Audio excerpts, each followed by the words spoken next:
Wikipedia said they mentioned a car in it. I think there's a car in every Eddie Cochran song at some point.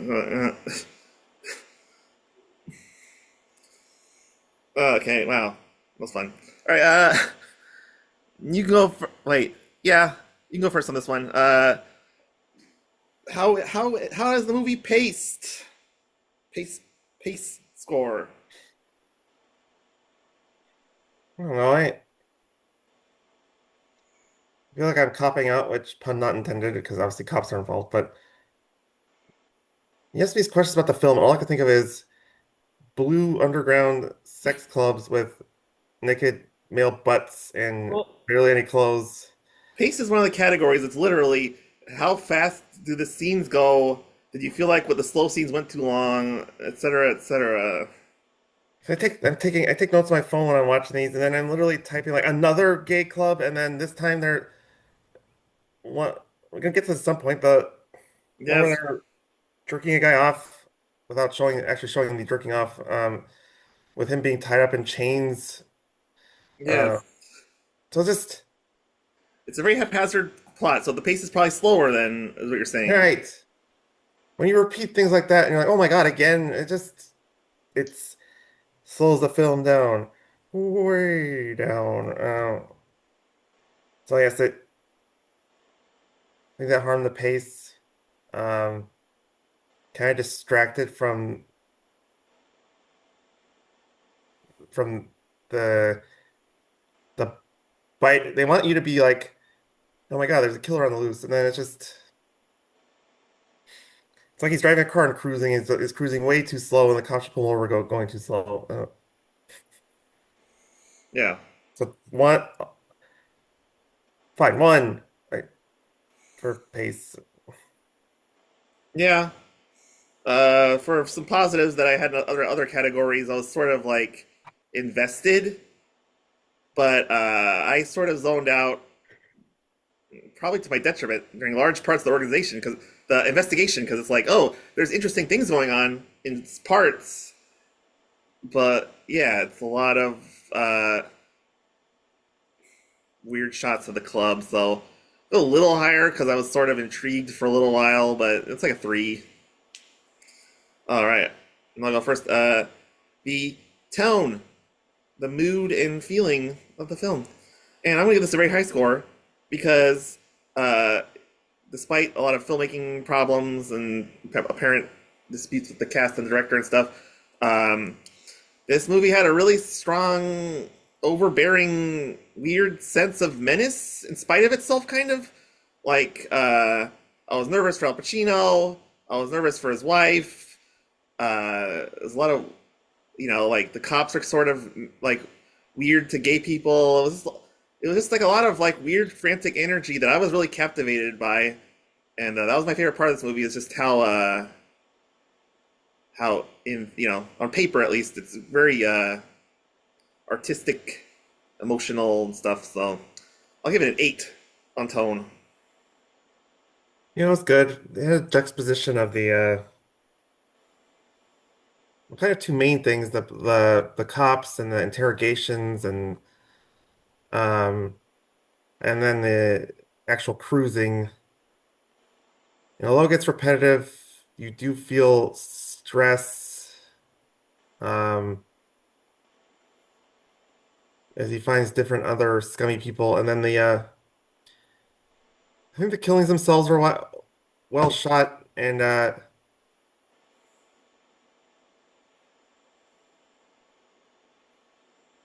what's disappointed by the ending because the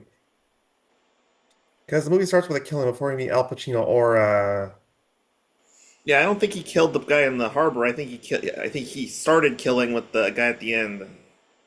That's my I'm talking about interpretation. Sorry, go ahead. talking about the killer at the beginning. Yeah, I would have liked to see a confrontation with the killer in the beginning and Al Pacino. It's clearly a different guy than Stewart.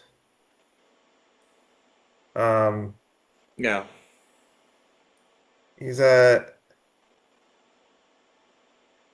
weird character who, when he would stab people, he would say, "You made me do that." So I think but whatever. The mood of the killing was good, and then the stress of the oh, so eight's a good number. So I'll just stick with that. This probably is the strength of the movie, as you said. Okay, and then you can wait. I think I said you can go first. I think, yeah.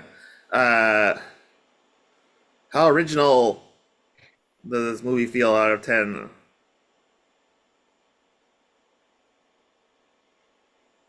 Uh, it's very original, and well, no, I shouldn't say that because the cop stuff is you see it all the time in like shows like The Shield or Law and Order. That's how they interrogate people in those type of shows too. Although Law and Order doesn't have a because they're promoting that guy after they sting him after Al Pacino gets tied up nude. Yeah. Um, and that interrogation feels very normal.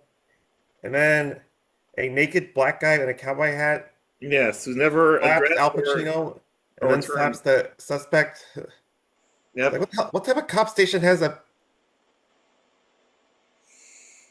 Some kind of way of getting an inside man on gay people or something. I don't know. it's like I think most Friedkin include that so it's not completely realistic, so it's kind of like an artsy feel to it or something. Yes, it's very like in Scorsese with the hallucinations and stuff. But yeah, yeah. Uh so the cop part is original, but the gay parts, especially for 1980, I must imagine, are very original, not portrayed in a good way, and they didn't casting call for gay people in New York to be in the film. Maybe some of the extras probably were, who knows, but definitely not the gay people speaking roles in this movie.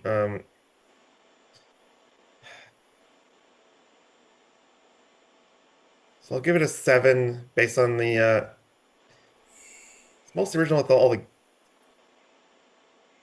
it wasn't entirely appropriate, but it was original, I guess the gay themes that and characters that Friedkin inserted.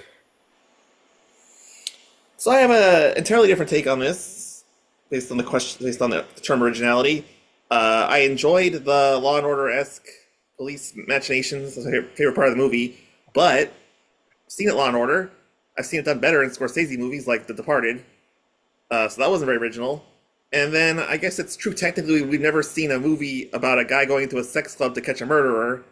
But I found the depiction of homosexuality, which we'll get into, to be akin to Frederick Wortham, the guy who said in the 50s that comic books were making kids gay. Uh, Very gay panic, uh, be scared of gay people. So that seemed stuck in the past, despite the modern tropes and filmmaking techniques of the movie. And like I said, the cop stuff it's on Law and Order. So I'll give it a 1 out of 10 originality. I enjoyed the movie, but I did not think, wow, this is brand new. And then I'll go first on this one. Trying to modify this because we're talking about marketability, which makes no sense for a movie that's been marketed already or whatever. Uh, so marketability slash if a friend asked you, "Hey, what are you watching on an award-winning podcast, Twin Bill?" And you're like, "I watch Cruising." How excited would you be on a scale of 1 to 10 to pitch your friend, "Go watch this movie right now. It's awesome." And I would be like a 1 because this movie has terrible sexual politics. Yeah, for me, recommend it to someone. They'd have to be someone also interested. Well, at that point, if they're also committed to watching all the Razzie films like we are, then they don't need recommendations. So, uh, you'd have to recommend it and be like, "Oh, but just so you know, there's a lot of gay male butts, and all the gay people with major character played by straight people, and um, like you say, a bunch of stereotypes that aren't really appropriate at all in terms of gay culture." 1 or less for recommendation. Yeah, I think it's the rare zero almost because it's just such a weird case of time capsule movie. All right, we've reached the end of the traditional rankings. Let's briefly go over the Razzie nomination this movie got.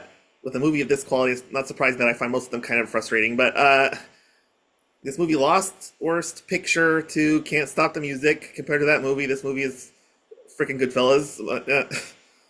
Yeah. And then similarly, William freaking Friedkin was nominated for a Razzie and lost to Robert Greenwald for directing Xanadu. It's pretty disreputable nomination, in my opinion. Uh, yeah.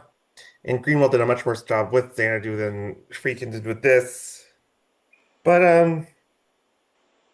there's problems with it. So I'm okay with a nom. It shouldn't and it didn't win Best Worst Director. Yeah. And then William Friedkin, the what I saw, the Golden Raspberries did not honor what's his name? Never come up again in my life. Gerald Walker, but worst screenplay was nominated.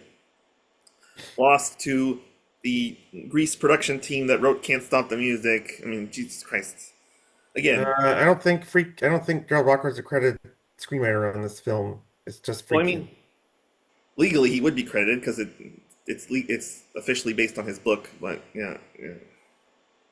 I mean, based on a different line than screenplay, but yeah, I We'll get the guess. money. But yeah, okay, whatever. Yeah, yeah, fine.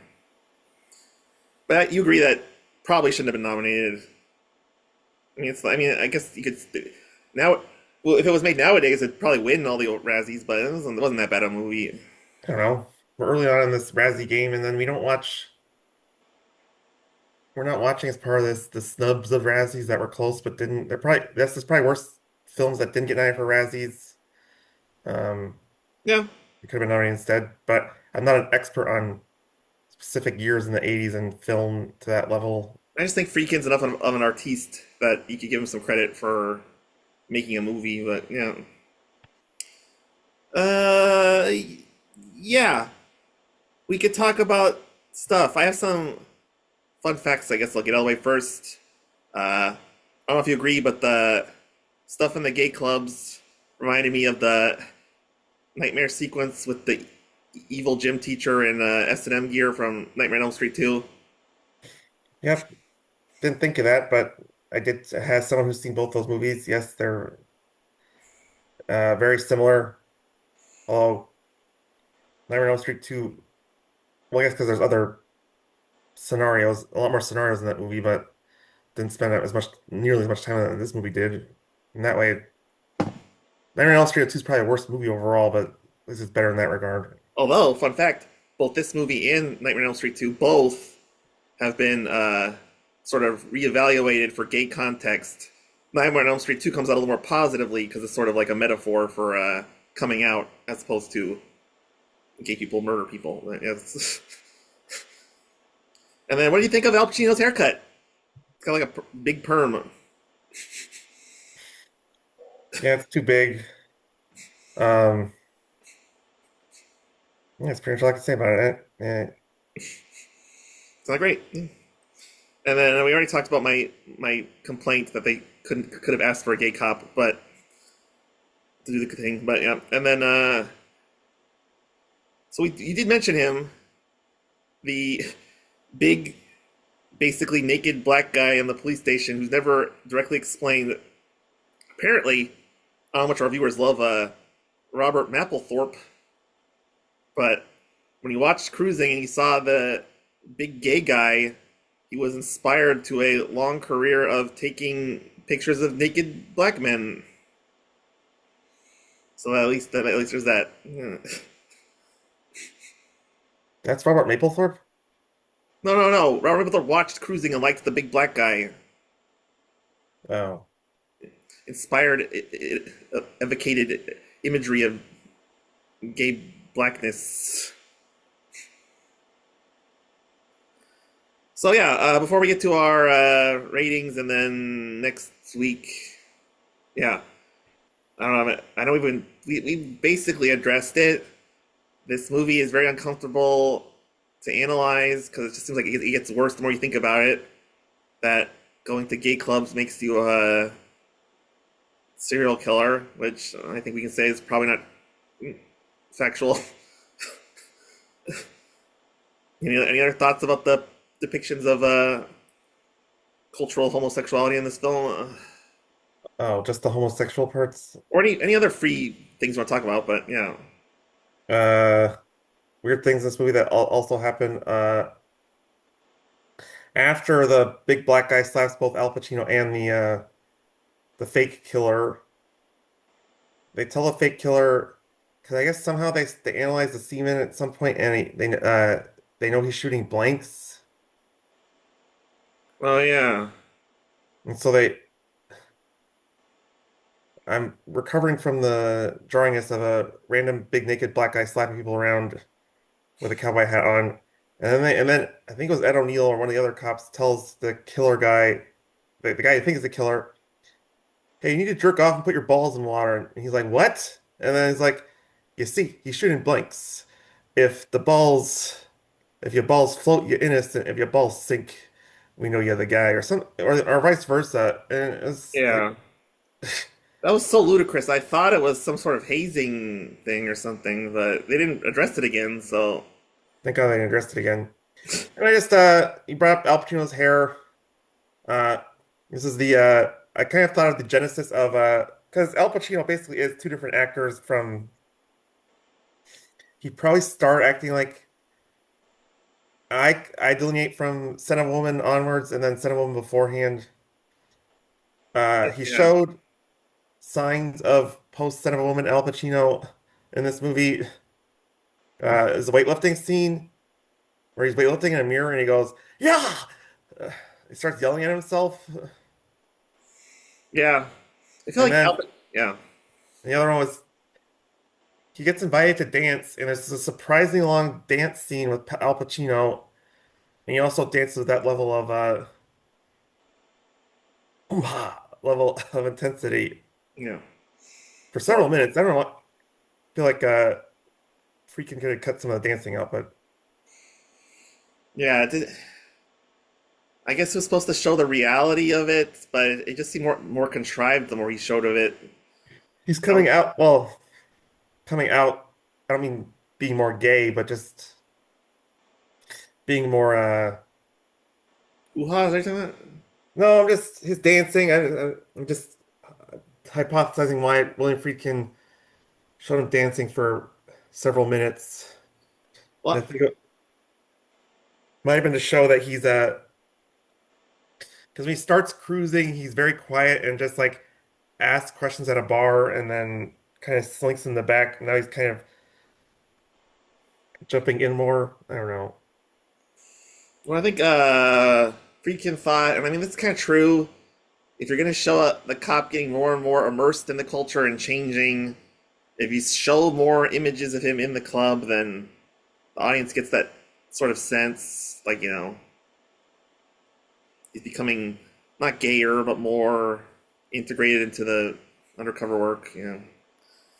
All right, I think we covered things, but I mean, you agree with me, obviously, that it's arguably mostly condemnable to intimate things happen because you go to gay clubs or because you're gay, including murdering people. That's not a nice thing to say in a movie.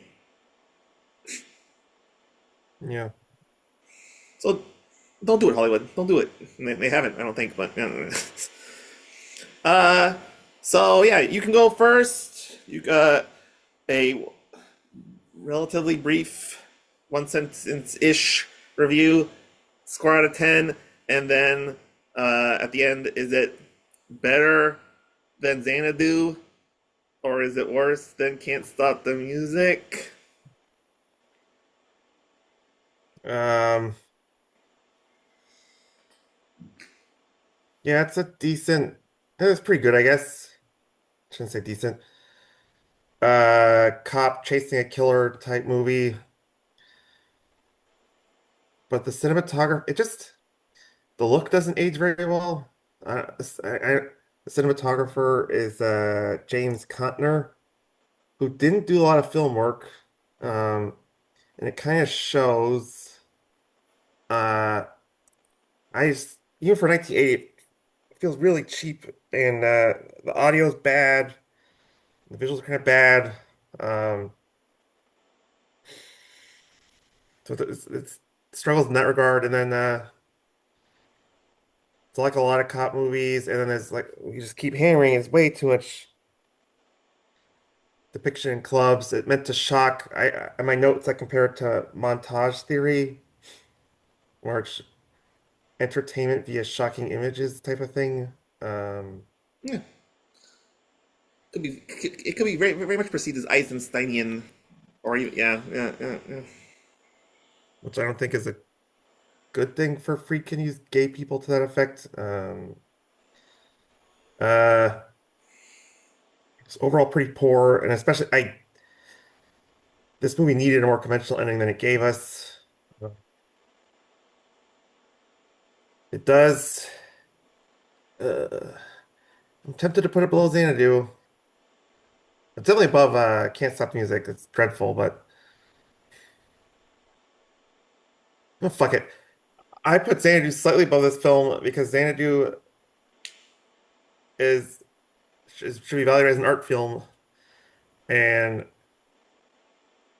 it swung for the fences more, and in a way, it was more coherent. It was controversial, but I nestle in Cruising as second best of the three films we've seen so far. And I Okay. give this like a three. Okay. Wow. Yeah. For future reference, we just go: is it the worst? Is it the best or the worst? So we don't have to like sort through 600 Yeah. resumes. But yeah. But that's fair. It's fair opinion. So here's my score. I'm actually sort of cribbing notes because my boy Roger Ebert reviewed this movie for the Chicago Sun-Times. He gave it 2.5 out of 4, but I really like his review because he said pretty much what I think, which is that the movie is filmed very well and it's has good suspense, but it really drags down once you start going to the gay clubs because uh, the movie sort of waffles on: is it about Steve Burns becoming gay or is it about hunting for the killer? And in a way, because of this, it is about finding the killer, but it becomes so much about the gay stuff that it gets distracted from the other one to almost neither. It's a very muddled mess of a movie, but at the same time, William Friedkin is an amazing director with a visual flair and an knack for storytelling and characters and stuff. So even when it meanders, I'm still in. I'm still intrigued. But the problematic part is I was offended by the depiction of homosexuality and straight New York actors trying to act gay and stuff, and just a sloppy mess. But I I still enjoyed it because of large part because of Pacino. So Yeah. I'll give it like a very kind. Well, I'll just say 7. I was gonna say 6, but 7 to convey. You know, 6, 7. yeah, there you go. 7 to convey. There's really strong things here that if I could go back in time and keep those things and make a good movie. There's building blocks here. Um, and I have to disagree with you entirely. I enjoyed Xanadu. It was fun. Had good music in it. But even if Cruising was a real movie with a consistent plot, like half the time, that is one half more than Xanadu. So Cruising is probably arguably the greatest. It's in the running for greatest Razzie movie of all time. We're gonna see what happens, but actually, no, that's not true. But we'll get there. We'll get there. But Well, I could for now for standings, you could put Cruising ahead. yeah, I don't know if we have an official unified standing, so you can whatever. But yeah. All right. So our next movie on the Razzie nomination, it's pretty obscure. So I'm gonna give you the full clue to guess first, and then I'll try to get you to guess the title of the word. So this movie, released in 1980, directed by Rocky director John G. Avildsen, Hmm. co-starring Academy Award winners George C. Scott and Marlon Brando, with Academy Award nominated cinematography for this movie from John Crabe. Do you have any idea what movie this is?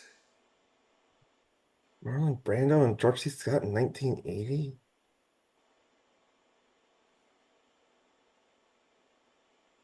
No, I can't pull it from that. Okay. What do you call it when there's a scientific list of chemical elements that are used to make a compound?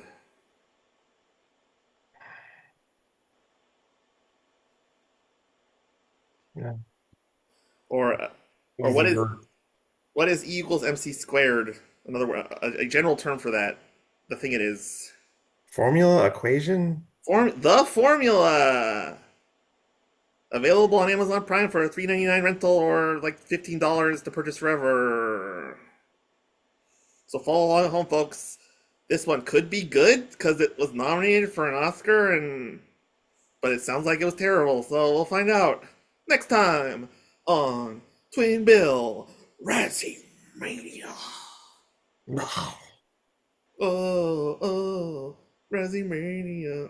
Book me on your shows, or let's be best friends and hang out, maybe.